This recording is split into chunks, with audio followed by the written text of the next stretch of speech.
ja arī tu kaut ko nebūsi paspējis, viņa Latvijā tāpat to neuzzinās. Man pirmā olimpiāda bija Pekīnā, vasaras olimpiāda. Nākamā olimpiāda, kas jau bija Londonā. Un Londonā man jau tā rutīnas, tā pieredze jau apmēram jau es zinu, kā tur sistēma darbojas. Un tad es vienkārši tā atslābu un izbaudīju. Es vienkārši izbaudīju.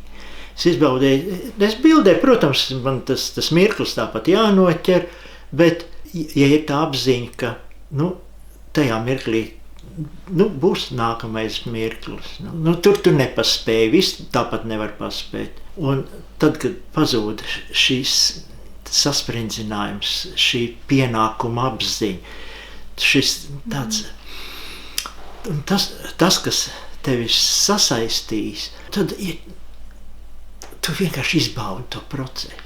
Jo, ja arī tu kaut ko nebūsi paspējis, viņa Latvijā tāpat to neuzzinās.